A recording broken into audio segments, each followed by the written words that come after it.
The abandoned gym echoed with cruel laughter. Tyler and Derek flanked their leader like hyenas circling wounded prey. 20 feet away. A figure watched from the doorway. Phone raised. Recording everything. Olivia's hands pressed against the grimy floor. Her shoulders tensed. Then, in one fluid motion that seemed to defy physics, she exploded upward, her body twisted, leg sweeping in a perfect arc. Marcus's eyes widened as his feet left the ground. Time slowed as Tyler rushed forward, only to find himself airborne. Olivia's shoulder throw sending him crashing into old gym equipment. Derek barely managed a surprised yelp before a precisely executed hip toss planted him face first into the wrestling mats. 10 seconds, 3 boys down, 1 girl standing. Before we rewind to see how we got here, real quick, if you've ever felt powerless or seen someone who needed help, hit that like button. It helps these stories reach people who need them. And if you want to support more content like this, there's a thanks button below. Every bit helps me create stories that matter. Your support means everything. Now, let's go back 2 weeks to understand how Olivia Bennett, the quietest girl at Westfield High, ended up in this moment. But to understand how Olivia Bennett, the quietest girl at Westfield High, ended up in this moment, we need to go back 2 weeks. The morning fog clung to Westfield High like a secret nobody wanted to share. Olivia pulled her oversized gray hoodie tighter as she approached the main entrance. First day at a new school. Again. She'd perfected the art of invisibility. Hood up. Eyes down. Earbuds in, but no music playing. Just a prop to discourage conversation. Fresh meat, someone whispered as she passed. She didn't react. Never react. That was rule number 1. The hallway stretched before her like a gauntlet. Lockers slammed. Voices echoed. The familiar scent of industrial cleaner mixed with teenage anxiety. She found locker 347, spun the combination the office had given her. The metal door stuck. She pulled harder. Need help. A voice beside her, not mocking, genuinely offering. She glanced sideways. Tall boy, kind eyes behind wire-rimmed glasses. I got it, she said quietly. Giving the locker a specific tap-and-pull motion, it popped open. I'm Nathan, he said. Nathan Park. You're new. She nodded, already turning away. Don't make friends. That was rule number 2. Well, if you need anything, Nathan started. But she was already moving down the hall, a ghost among the living. First period, AP Literature. She chose a seat in the back corner, optimal for observation, minimal for interaction. Students filtered in, chattering about weekend parties and relationship drama, normal teenage concerns that felt alien to her. That's when she first saw them. Marcus Harrison entered like he owned the air everyone else was breathing. 6'2", quarterback build, designer everything. The kind of guy whose father donated wings to schools and expected special treatment in return. Derek Hoffman and Tyler Chase followed in his wake. A practiced formation of privilege and cruelty. Marcus's eyes swept the room and landed on her. A slow smile spread across his face. Well, looks like we got ourselves a mouse. The class fell silent. Even the teacher, Miss Rodriguez, seemed to shrink slightly. Olivia kept her eyes on her notebook. Don't engage. Rule number 3. Marcus sauntered over, planted his hands on her desk. His cologne was expensive and overwhelming. I'm talking to you, new girl. She looked up slowly, meeting his gaze with careful emptiness. Olivia, she said. Olivia, he repeated, drawing out each syllable like he was tasting them. Where are you from? Olivia. Around. Tyler snickered. She thinks she's mysterious. I think she's just rude, Derek added, cracking his knuckles. Ms. Rodriguez finally found her voice. Gentlemen, please take your seats. Marcus straightened, still smiling. We'll chat later. Olivia. The promise in his voice made her stomach tighten. As he walked away, she caught Nathan watching from across the room, concern written on his face. She looked away. His concern wasn't her problem. The cafeteria at lunch was an ecosystem of established territories. Jocks dominated the center tables, art kids clustered near the windows, band geeks held court by the vending machines. Olivia took her tray to an empty table in the corner, hoping to eat in peace. Hope died quickly at Westfield High. Sitting alone, Marcus materialized beside her, his friends forming a semicircle. That's just sad. She took a bite of her sandwich, chewed slowly. Maybe she doesn't speak English well, Tyler suggested with fake concern. Should we talk slower? Maybe she's just too good for everyone, Derek said, reaching for her apple. Her hand moved instinctively, intercepting his. Just a gentle deflection. But Derek jerked back like he'd been shocked. Did you just touch me? His voice rose. The new girl just put her hands on me. Students turned to watch. Phones appeared like weapons drawn. I was reaching for my apple, Olivia said calmly. You got in the way. Marcus's smile widened. Sounds like assault to me. My boy Derek might need to defend himself. The cafeteria held its breath. This was how it started. The testing, the pushing of boundaries. Seeing how far they could go before someone broke. Olivia stood slowly, picked up her tray. Excuse me. She tried to step around them. Tyler moved to block her. She shifted direction. Derek countered, a dance of intimidation she'd seen before. Where are you going? Marcus asked. We're just trying to be friendly. I'm not interested in your friendship. The words came out flat, matter of fact. Something flickered in Marcus's eyes. Nobody rejected Marcus Harrison. You know what, I don't think I like your attitude. He reached out, quick as a snake, and flipped her tray.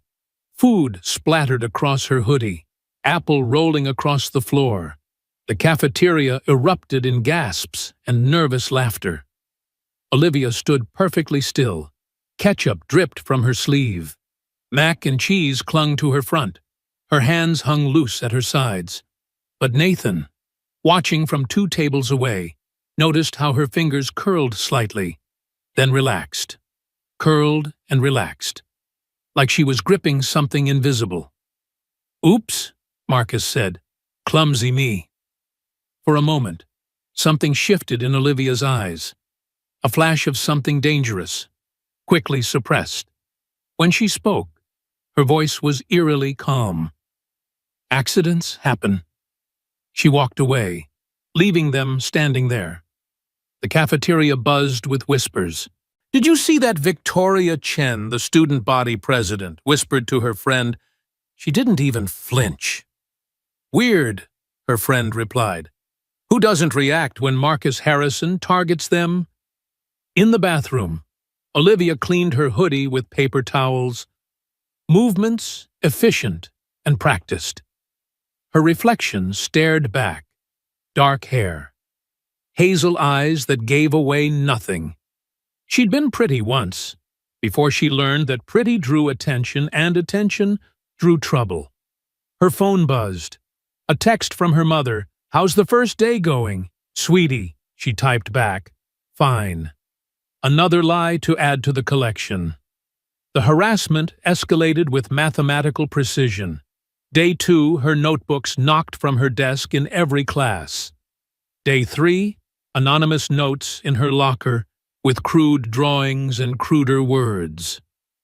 Day 4, A doctored photo of her face on an inappropriate body circulated through Snapchat. She endured it all with the same blank expression, the same measured responses. But those who looked closely, and Nathan Park was looking, could see the signs. The way she unconsciously mapped exits when entering a room. How she never sat with her back to a door. The fluid grace in her movements that suggested muscle memory beyond her years. Why don't you report them? Nathan caught up with her after school on Friday, his voice urgent. Principal Coleman needs to know what? She didn't slow her pace. That boys knocked my books down, that someone made a mean picture, they'd get a warning, maybe detention, and then they'd escalate. So you're just going to take it. She stopped, turned to face him for a second. Her mask slipped. Sometimes the smartest thing to do is nothing at all. That's not... You seem nice, Nathan. She cut him off. So here's some free advice. Stay away from me. I'm not worth the trouble it'll bring you. Monday of week 2 brought new creativity to their torment. Olivia arrived to find her locker painted with obscenities. The janitor, Mr. Peterson, was already there with cleaning supplies. I'm sorry, he said quietly. I tried to clean it before you got here, but it's not your fault. She helped him scrub the words away. Thank you for trying. During gym class, while she was changing, her regular clothes disappeared from the locker room. She had to wear her PE uniform for the rest of the day, enduring snickers and stares.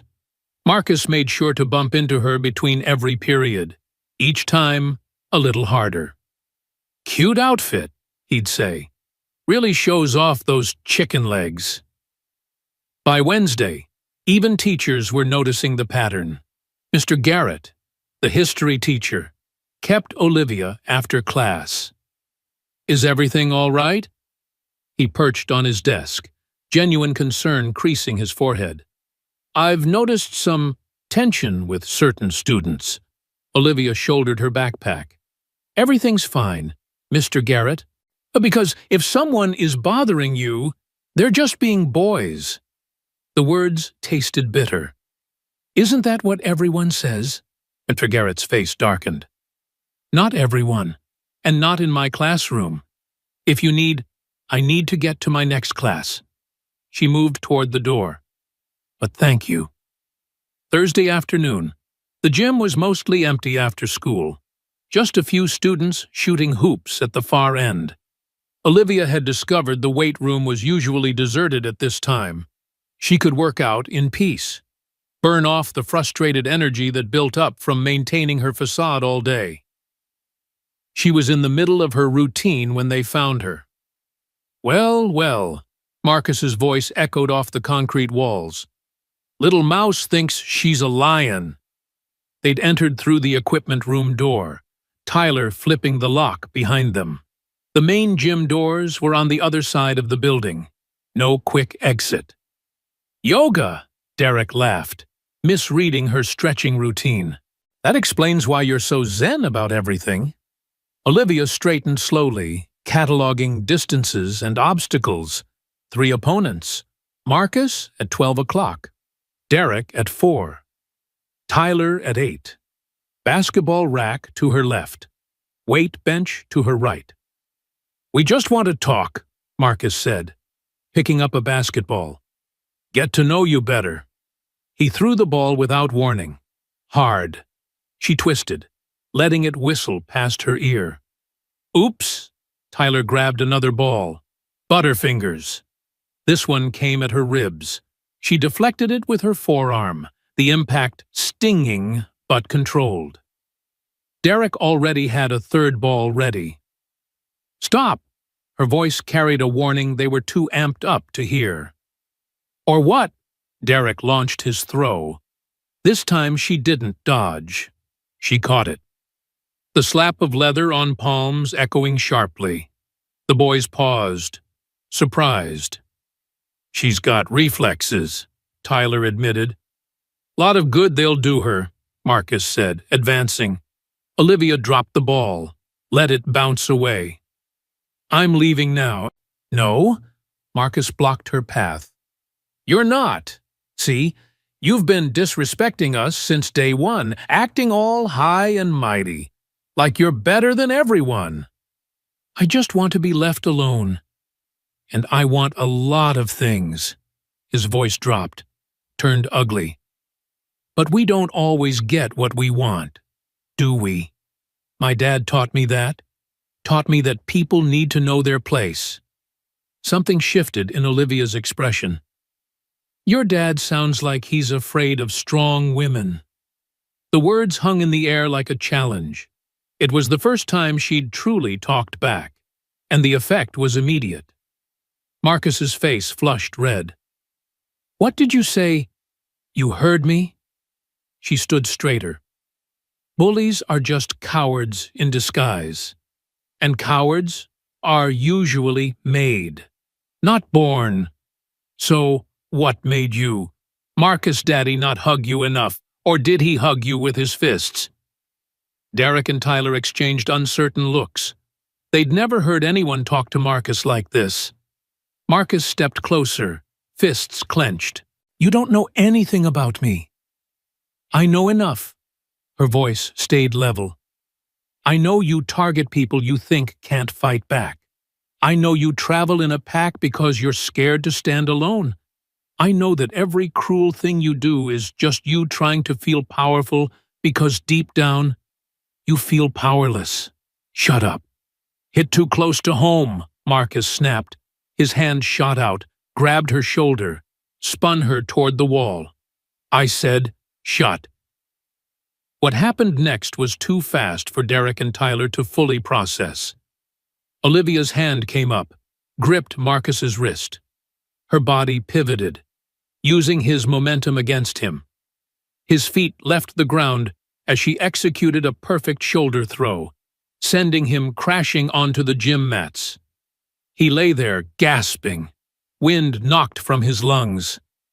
Derek and Tyler stood frozen, brains trying to process what they'd just seen. That's assault, Tyler finally managed. You just assaulted him. Olivia stepped back, hands returning to her sides. No, that was self-defense. Learn the difference. She grabbed her bag and headed for the door. And Marcus. Next time you want to feel powerful, try helping someone instead of hurting them. It lasts longer. She left them there, Marcus still gasping on the ground. His friends, too, shocked to pursue. But she knew this wasn't over. It had only just begun. That night, Olivia sat on her bed, staring at her phone. 3 missed calls from her mother. A text from Nathan. Heard something happened in the gym. You okay? She ignored them all, instead opening her laptop and typing a name into the search bar, Marcus Harrison Westfield. The results painted a familiar picture. Star athlete, mayor's nephew, multiple college scouts interested. A few buried incidents, a suspension freshman year for horseplay that sent a kid to the hospital, a hushed-up car accident where daddy's lawyers made problems disappear. She closed the laptop. Tomorrow would bring retaliation. They'd come harder, meaner. The throw in the gym had been instinct, muscle memory overriding judgment. She'd shown her hand too early. Her father's voice echoed in her memory. True strength is knowing when not to fight. Live, but when you must fight, don't hold back. She'd tried the first part. Now they were forcing her toward the second. Friday morning arrived with storm clouds that matched the atmosphere at Westfield High. Word had spread. The new girl had put Marcus Harrison on his back. Conversations stopped when Olivia walked by. Some looked impressed. Others worried. Most just wanted to see what would happen next. She found her locker covered in printed screenshots. The fake social media account they'd created had been busy. Photoshopped images of her in compromising positions. Comments so vile they made her stomach turn. A crowd had gathered to watch her reaction. Olivia calmly tore them down, one by one, placing them in a folder she pulled from her backpack. Evidence. Always collect evidence. Quite a show yesterday. Victoria Chen appeared beside her. Nobody's ever done that to Marcus before. Someone should have, Olivia replied, continuing her methodical removal of the images. Maybe, but someone and you are different things. You're alone. He's got an army. Armies are only as strong as their cause. She closed her locker. His cause is cruelty. That makes them bullies, not soldiers. Victoria studied her with new interest. You're not scared at all. Are you? Fear is a choice. Olivia met her gaze. I choose other options. The warning bell rang. Victoria touched her arm lightly. Be careful. Marcus doesn't forgive. And he definitely doesn't forget. Throughout the day, Olivia noticed the escalation. Her teachers received anonymous complaints about her violent behavior. Someone had called her mother's work, claiming her daughter was selling drugs. Principal Coleman pulled her from third period for questioning. Miss Bennett, he said, settling his bulk behind his desk. We've had some concerning reports. About the assault in the gym yesterday. She kept her voice neutral. Because I'd be happy to discuss Marcus Harrison attacking me and my subsequent self-defense. Coleman shifted uncomfortably. That's not how Mr. Harrison tells it. I'm sure it's not. She pulled out her phone. Would you like to see the security footage from the gym? Oh, wait. Someone mysteriously disabled those cameras yesterday. How convenient. Now, Miss Bennett. Or we could discuss the harassment I've endured for 2 weeks, the vandalism of my property, the cyberbullying. I have documentation of everything. Coleman's face reddened. These are serious accusations. Yes, they are. So what are you going to do about them?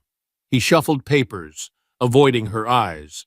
Without concrete proof, I see. She stood. So I should just wait until they do something worse. How much abuse am I expected to tolerate before this school takes action?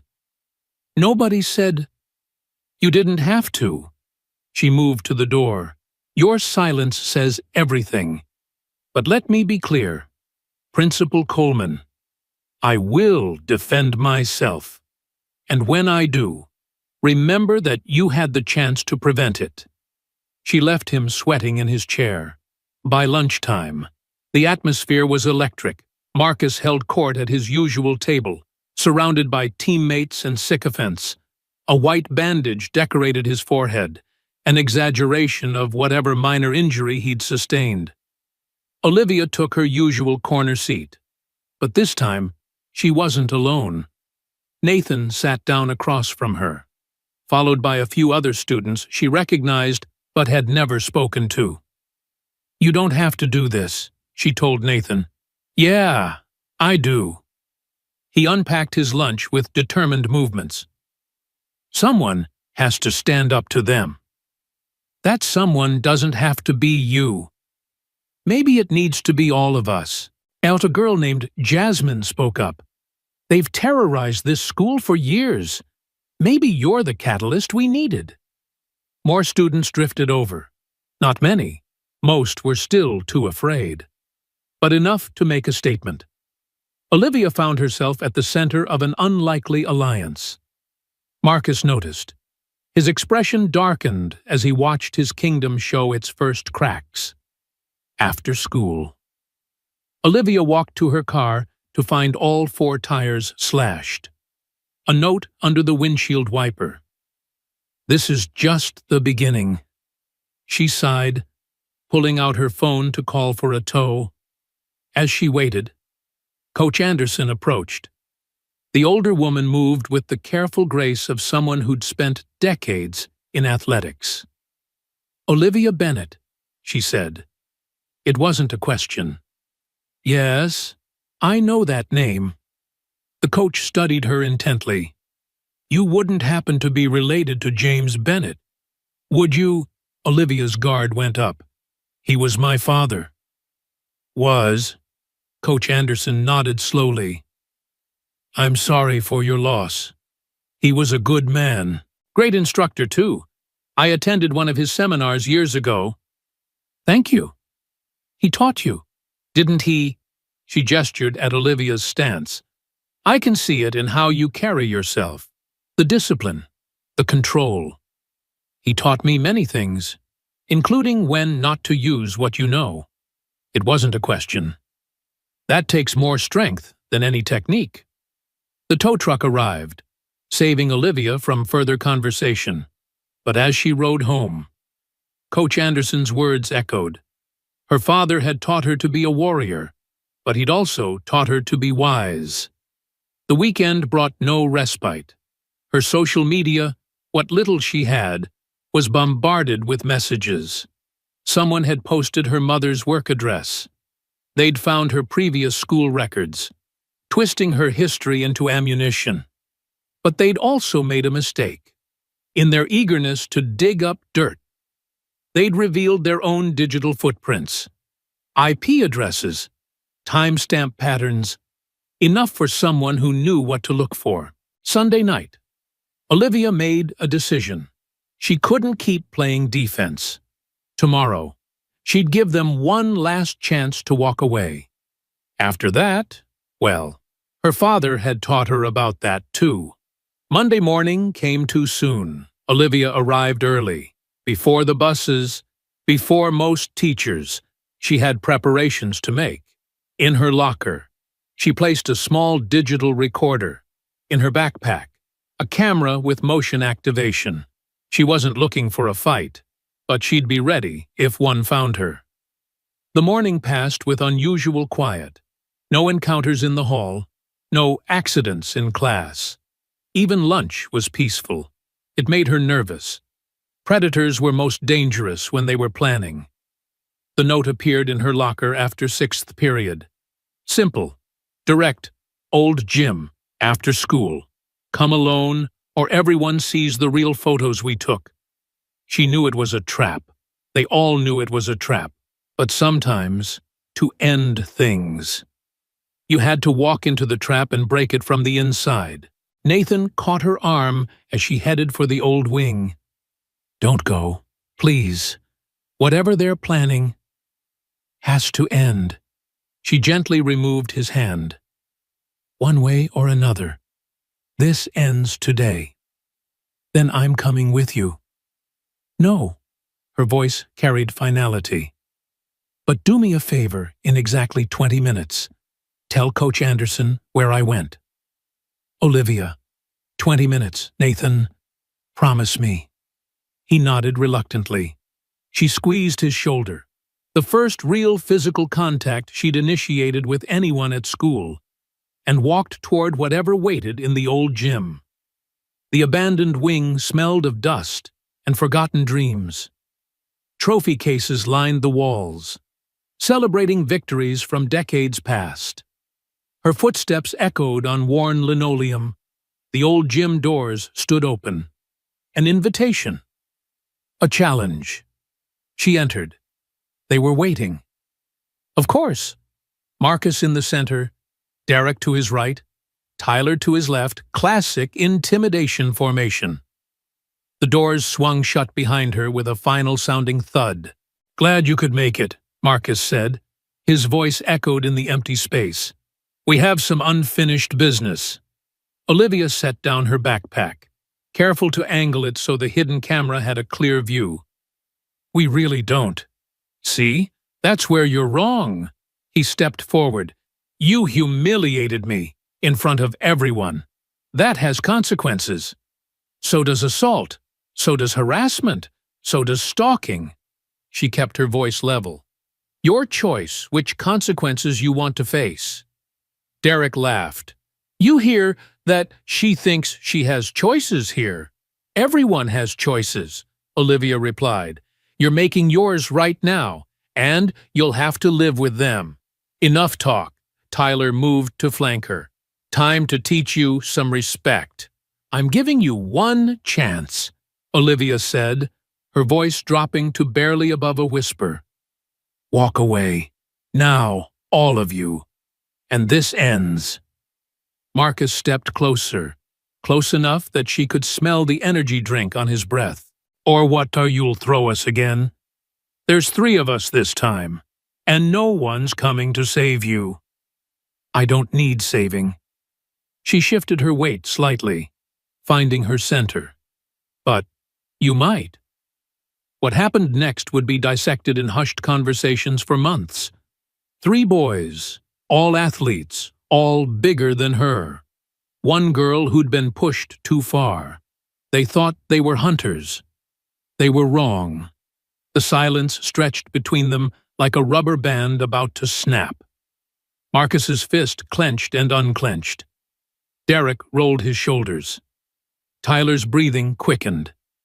They were psyching themselves up, building courage through anger. Olivia remained perfectly still, waiting. You know what your problem is, Marcus finally spoke, beginning to circle her. You think you're special, think you're better than us. No, she said simply. I think I'm done being your entertainment. Derek lunged first, exactly as she'd expected. The follower, eager to prove himself. His grab was telegraphed from a mile away. A wide, sloppy attempt to pin her arms. Olivia pivoted on her left foot, letting his momentum carry him past as he stumbled by. She helped him along with a gentle push that sent him crashing into a stack of old wrestling mats. The impact knocked the wind out of him.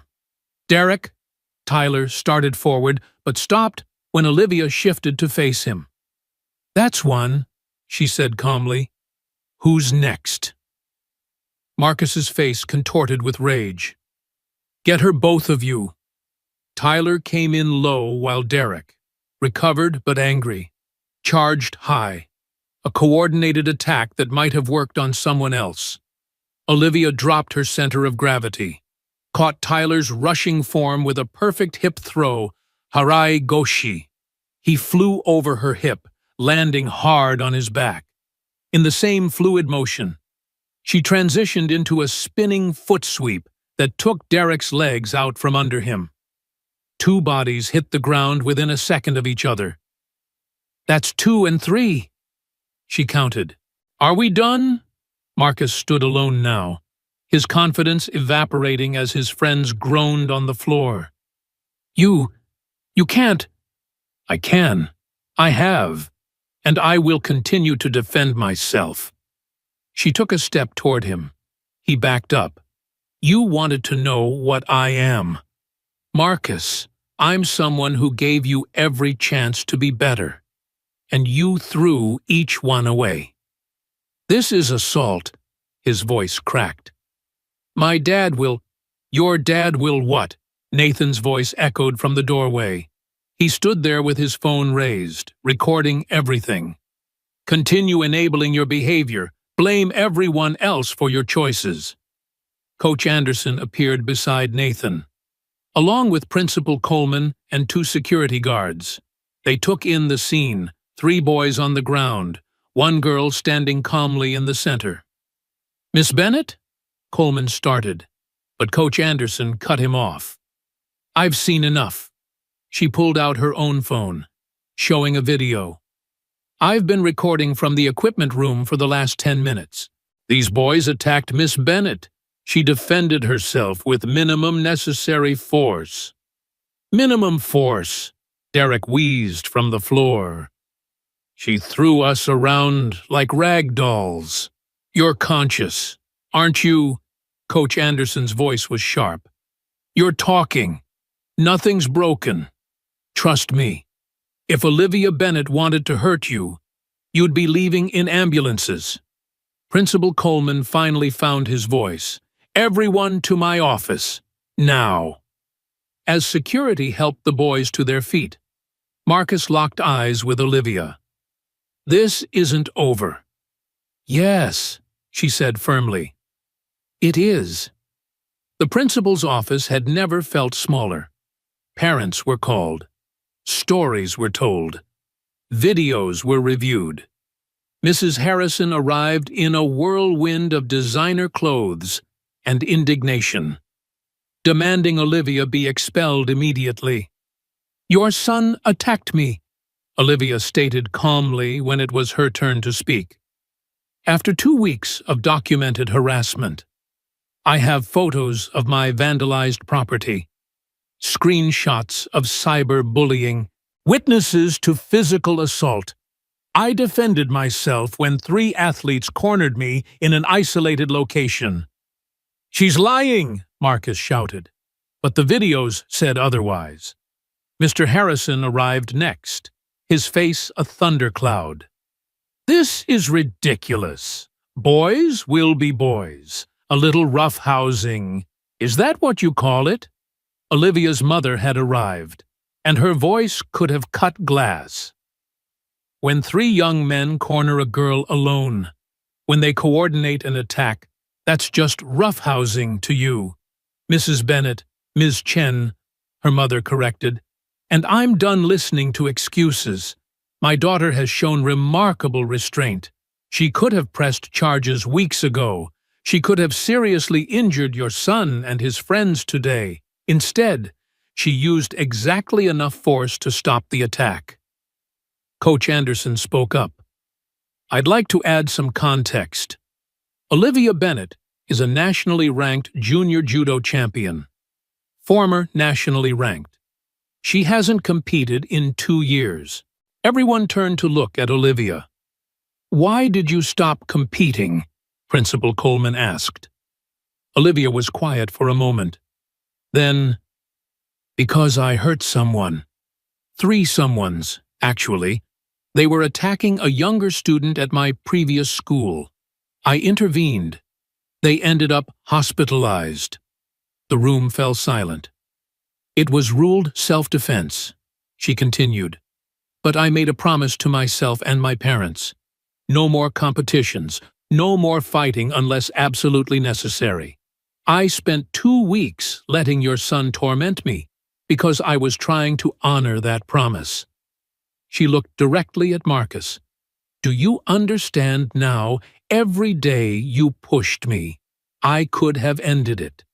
Every time you knocked my books down, shoved me in the halls, vandalized my property, I could have stopped you. But I chose not to, because I believe in giving people chances to be better." "Some champion," Marcus muttered. "Hiding behind—" "She's not hiding." A new voice from the doorway. Everyone turned to see Jasmine Kumar, the quiet girl from Olivia's lunch table. "She's been protecting us." "Ms. Kumar, this is a private—" "No." Jasmine stepped into the room, followed by 6 other students. "We need to say this. Marcus and his friends have bullied us for years. Olivia is the first person to stand up to them, and she did it to protect others, not herself." One by one, the students told their stories. Years of harassment, abuse, fear, teachers who looked the other way, administrators who made excuses. By the end, even Mr. Harrison looked uncomfortable. Principal Coleman cleared his throat. "In light of everything presented, I'm recommending a 2-week suspension for Mr. Harrison, Mr. Chase, and Mr. Hoffman. Additionally, they'll be required to attend anti-bullying counseling and perform 40 hours of community service." "That's it." Ms. Chen's voice was dangerous. "They coordinate an attack on my daughter and get a slap on the wrist. It's enough," Olivia said quietly. "If they actually follow through, if they actually change." She stood, addressing the 3 boys directly. "This is your last chance. The same chance I gave you in that gym. You can take this opportunity to become better people. Or You can continue down this path and face much worse consequences next time. There won't be a next time, Coach Anderson said firmly, because I'll be watching. We all will. The meeting ended with paperwork and promises. As families filed out, Marcus's mother grabbed his arm. "We'll discuss this at home," she said, her voice cold. For the first time, Marcus looked genuinely afraid. Tyler's parents apologized to Olivia and her mother. Derek's father couldn't meet anyone's eyes. Change, Olivia thought, might actually be possible. The next morning, Westfield High felt different. Olivia arrived to find her locker decorated not with hate, but with thank you notes. Students she'd never spoken to nodded respectfully. The bullying ecosystem that had thrived for years had cracked. "You know, you're famous now." "Right." Nathan fell into step beside her. "Everyone's calling you the judo girl." "I just want to be Olivia," she said. Too late for that. Victoria Chen joined them. "You're a symbol now, like it or not." In the cafeteria, Olivia's corner table had become a gathering place. Students who'd been isolated, targeted, afraid, they all gravitated toward her. She found herself at the center of an accidental revolution. "We should start a club," Jasmine suggested. "Self-defense training, anti-bullying advocacy." "I could help with that," Coach Anderson appeared. "If you're willing to teach some basic techniques, Miss Bennett." Olivia hesitated. "I'm not sure." "Please." A freshman boy interrupted. "We need to know how to protect ourselves." Looking around the table at hopeful faces, Olivia made a decision. "Okay, but we do this right.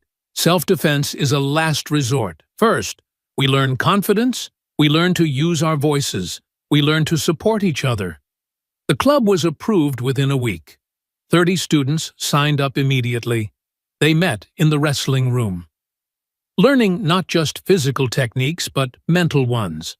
How to project confidence, how to de-escalate, how to document harassment, how to support victims. Marcus, Tyler, and Derek returned from suspension changed, not transformed, that would take time, but aware.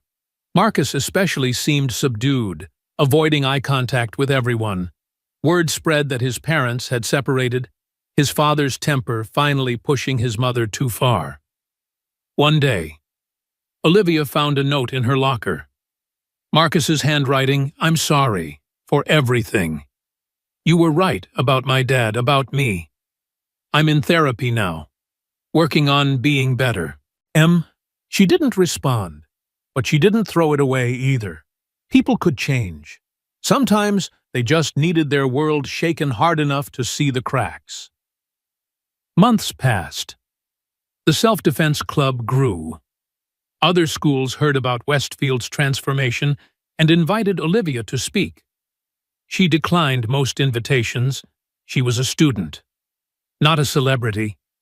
But slowly, quietly, change rippled outward. On the last day of school, Principal Coleman called an assembly. Awards were given. Achievements celebrated. Then he called Olivia to the stage. "This year, one student changed our entire school culture," he said. "Not through violence, but through courage. Not through revenge, but through restraint." Olivia Bennett reminded us that strength isn't about domination. It's about protection. It's about lifting others up. The standing ovation felt surreal. Olivia stood there, uncomfortable with the attention but understanding its necessity. Symbols mattered. Examples mattered. As she returned to her seat, she caught Marcus watching from the back row. He nodded once, acknowledgement, respect, maybe even gratitude. She nodded back. After the assembly, Coach Anderson pulled her aside. National tournament is in August. I know you said you were done competing, but I am done, Olivia said gently. That part of my life is over. What about teaching coaching? Your gift shouldn't be hidden. Olivia considered this. Maybe, someday, right now. I just want to finish high school without throwing anyone else. They laughed together, teacher and student who'd become something more like allies. That afternoon, cleaning out her locker, Olivia found one last note. This one was in her mother's handwriting. Your father would be so proud. You honored his teachings perfectly. Strength with wisdom, power with restraint, love. Mom. She tucked the note into her pocket, gathered her things, and walked out of Westfield High for the summer. Behind her, a school transformed. Ahead, a future where she could finally just be herself. The girl who'd entered these halls trying to be invisible was leaving as someone impossible to ignore. But more importantly, she was leaving behind a legacy, proof that one person standing up could inspire dozens more to rise. In the parking lot, Nathan waited by her car. Same time, same place, next year. Wouldn't miss it, she said, but hopefully with less throwing people. Deal, but keep the throwing skills sharp, just in case. As they drove away, Olivia allowed herself a small smile. She'd come to Westfield hoping to disappear. Instead, she'd learned that sometimes the most powerful thing you could do was stand tall and refuse to be moved. Her father had taught her to be a warrior. But Westfield had taught her something else, that the greatest warriors were those who fought so others wouldn't have to. Years later, when people asked Olivia about that day in the old gym, she'd always say the same thing, I didn't save anyone. They saved themselves by finally speaking up. But Jasmine Kumar, now a civil rights lawyer, kept a photo on her desk. 30 students in white GIs learning to stand tall, and in schools across the country. When bullied kids found their courage, teachers would sometimes whisper about the Westfield miracle, started by one quiet girl who refused to stay quiet when it mattered most. Because real strength wasn't about the fights you won, it was about the fights you helped others avoid.